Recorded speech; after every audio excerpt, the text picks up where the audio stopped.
प्रणाम दोस्तों, मैं शक्ति यादव। दोस्तों, आजकल का जो समाज है इसमें जो दर्द का माहौल बना हुआ है, लोग दुखी रहते हैं, शांत नहीं रहते, बेचैन रहते हैं, परेशान रहते हैं, पारिवारिक कष्ट से, कलेश से, बीमारी से, दुख से, लड़ाई झगड़े से। इसकी वजह क्या है? इसकी दोस्तों एक ही वजह है, वो है गलत शिक्षा और गलत आपका खान पान और आपकी गलत सोच।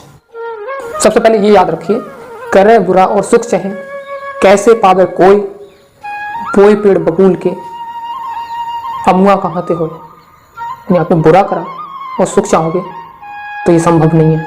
आपने अगर बबूल के पेड़ बोए हैं तो उनके कांटे ही लगेंगे, आम नहीं लगेंगे। आपने आम का पेड़ ही नहीं बोया, आम का पेड़ ही नहीं रोपा, आम का पेड़ ही नहीं लगाया, आपने बबूल का पेड़ लगाया तो उसमें कांटे उगने हैं, आम तो उगने नहीं है। उस पर तो कांटे ही आने हैं, आम तो आने नहीं है। दूसरा हम आपको बता दें कि आपने ये बबूल का पेड़ कैसे रोपा और अभी भी लोग रोप रहे हैं, यानी बबूल के पेड़ लगा रहे हैं, जिसकी वजह से पारिवारिक कलह, दुख दर्द, कलेश बढ़ता जा रहा है और धीरे धीरे समाज में परिवारों के पतन होते जा रहे हैं। इसके जिम्मेदार आप और आपकी जो दो कौड़ी की शिक्षा है। लोग कहते हैं कि हाँ, पढ़ लिख जाएगा बच्चा तो सुख चैन आ जाएगा, चैन की रोटी मिलेगी। तो फिर शिक्षित लोगों के परिवार भी क्यों उजड़ रहे हैं? क्यों वो लोग दुखी रह रहे हैं? क्यों उन्हें शांति नहीं है? क्यों दुख दर्द, कलेश, बीमारी उनके घरों में घुसी हुई है? क्योंकि जो शिक्षा है वो एकदम घटिया है। कैसे घटिया है? पूरी शिक्षा घटिया नहीं है, लेकिन कुछ शिक्षा है जो बहुत ज़्यादा घटिया है। शिक्षित होना बहुत ज़रूरी है, लेकिन शिक्षा का सही तरीका होना चाहिए। शिक्षा को सही ढंग से परोसना चाहिए बच्चों को। आप जिन बच्चों को शिक्षा दिलाते हैं वही आपके पौधे हैं जिन्हें आप रोप रहे हैं अपने भविष्य के लिए, जिन्हें लगा रहे हैं अपने भविष्य के लिए कि आगे वो मीठा फल देगा या कांटे।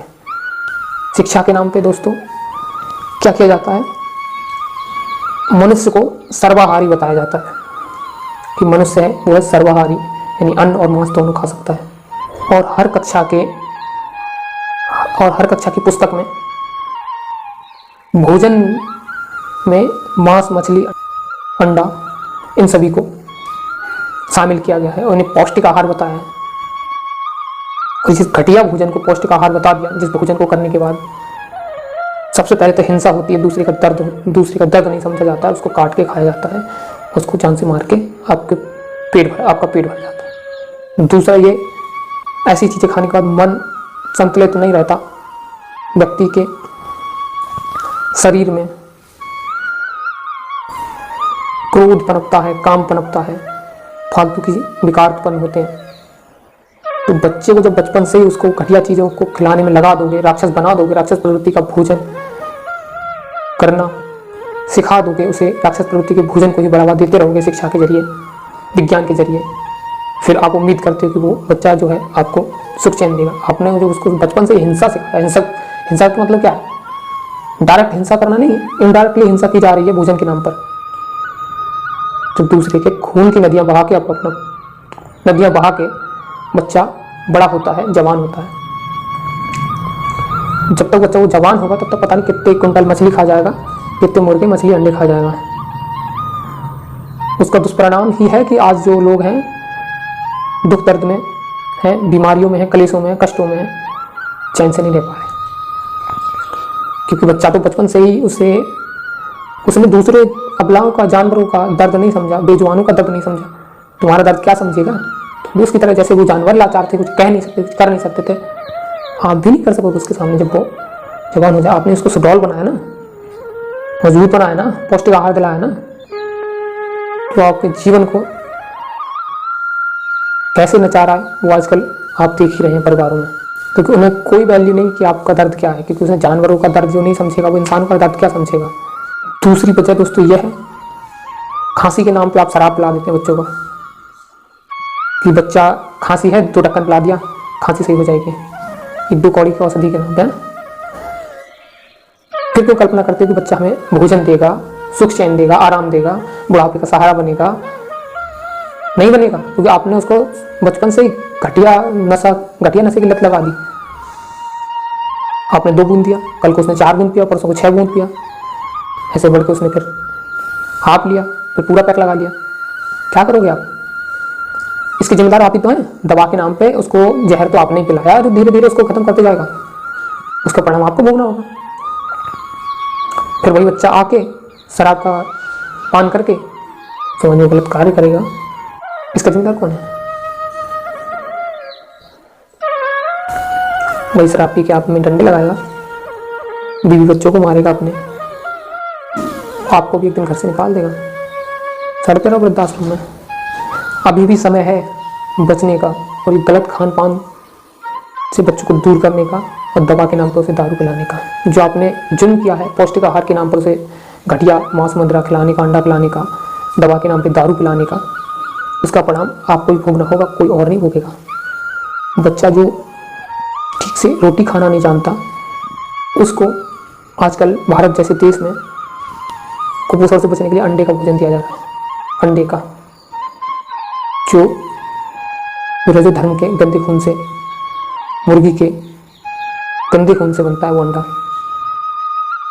उसको खाने के बाद व्यक्ति का पतन होता है। अंडे में दोस्तों इतनी बेकार बीमारियां होती हैं जिसकी आप कल्पना नहीं कर सकते।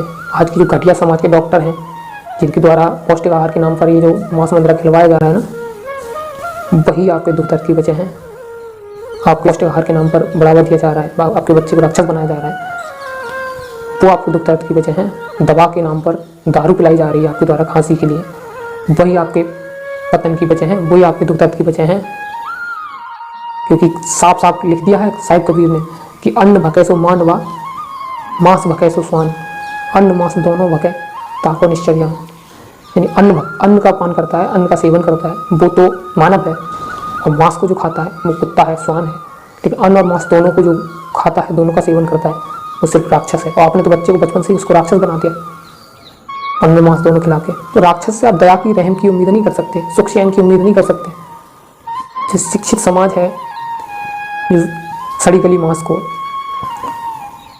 पौष्टिक आहार समझता है, ऐसा ज्ञानी बन के पुस्तकें लिख देते हैं जो लोग एक नंबर के घटिया दो कौड़ी के इंसान हैं, जो मांस मदिरा को पौष्टिक आहार के नाम पर बच्चों को परोस रहे हैं, बच्चों को शिक्षा दे रहे हैं कि आप जो ये जो है पौष्टिक आहार है, इसमें प्रोटीन ज़्यादा होता है। प्रोटीन मेवाओं में नहीं होता, प्रोटीन दालों में नहीं होता, बस इसमें मांस मदिरा में ही प्रोटीन है। मांस मदिरा का जो चैप्टर है मेरे हिसाब से तो हर मांस मदिरा का जो बढ़ावा देता, मांस मदिरा को बढ़ावा देता है, तो व्यक्ति ना ही ज्ञानी और ना ही शिक्षित हो सकता है, एकदम मूर्ख है और घटिया आदमी है, कोई महान नहीं हो। नहीं वो डॉक्टर महान है जो ऐसी हिंसा से उपजे भोजन को, किसी के दर्द को ना समझते ऐसे भोजन को बढ़ावा देता है। अगर राक्षस प्रवृत्ति का भोजन करने से आदमी सुख चैन पा जाता, स्वस्थ रहता, तो फिर आपकी ये हालत क्यों है? कभी विचार किया है? और राक्षसों का तो हमेशा वध किया गया है, कभी उन्हें बख्शा नहीं गया है। आने वाले समय में प्रकृति का सब तमाचा पड़ेगा कि तुम्हारे जो पौष्टिक आहार है ना, इसकी सब ताकत मिट्टी में ना मिल जाए तो कहना, अभी भी समय है, सुधर जाइए। सबसे ज़्यादा तकलीफ तो ये होती है कि बच्चों को शिक्षा के नाम पर, पौष्टिक आहार के नाम पर एक घटिया खान पान को बढ़ावा दिया जाता है। अरे शिक्षा तेरे खेल निराले। मैं आशा करता हूँ इस घटिया सी शिक्षा से अगर आप कल्पना करते हैं कि आपको सुख चैन मिल जाएगा, तो ये विचार अपने दिमाग से निकाल दीजिए। और बच्चों को आजकल शिक्षा से ज़्यादा संस्कार की ज़रूरत है। शिक्षा इम्पोर्टेंट है, ये नहीं कह रहा मैं कि शिक्षा इम्पोर्टेंट नहीं है, लेकिन सही शिक्षा इम्पोर्टेंट है। ये घटिया खान पान के, पौष्टिक आहार के नाम पर ये सड़ी गली मांस को बढ़ावा देना, ये शिक्षा नहीं है, ये एक नंबर का घटिया काम है। और ये बच्चों की पुस्तकों से ये वाला जो पाठ है इसको निकाल देना चाहिए। यानी पौष्टिक आहार के नाम पर इस मांस मदिरा को बढ़ावा शिक्षा के जरिए मत दो, इसे बंद करो। आप हवाला देते हैं ना कि संविधान में आपको हक है कि कोई भी आप कुछ भी खा सकते हो, कुछ भी पहन सकते हो। तो दोस्तों आपको बता दें, संविधान जो है आपको भौतिकवाद सिखाता है, आध्यात्म नहीं सिखा सकता।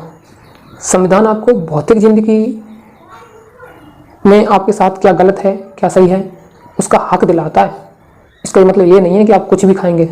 इसलिए याद रखिए, मैं संविधान के बारे में ज़्यादा फालतू कुछ बोलना नहीं चाहता, जो भी है सही है, लेकिन संविधान का यही मकसद थोड़ी ना है कि आपको राक्षस बना दिया जाए। लेकिन आप इतना समझ लीजिए, जो शिक्षा बच्चे को बचपन से राक्षसी भोजन को प्रोत्साहित करती है पौष्टिक आहार के नाम पर, आंगनबाड़ी में बच्चों को कुपोषण दूर करने के लिए सिर्फ अंडा दिया जाता है, तो क्या ही कल्पना करेंगे सुख चैन की।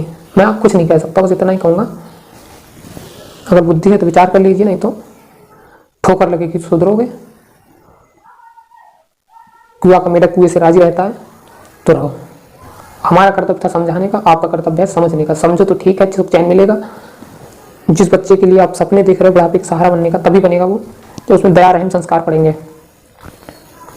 पौष्टिक आहार के नाम पर अगर वो सड़ी गली मांस खाएगा, दवा के नाम पर दारू पियाओगे, तो याद रखना कभी सुख चैन की कल्पना त्याग देना। जो बेजुबानों पर दया नहीं कर सकता, आप जैसे लाचार वृद्धों पर भी दया नहीं करेगा जब आप वृद्ध हो जाएंगे, जब आपका शरीर है थक जाएगा। बाकी आपकी बुद्धि, आप खुद विचार कीजिए। मैं कुछ नहीं कहूँगा आज की वीडियो में, मैं आपसे और ज़्यादा कुछ कह नहीं सकता। आज की वीडियो में इतना ही, मैं मिलता हूँ दूसरी वीडियो में, तब तक के लिए मेरा हाथ जोड़कर जय गुरुदेव।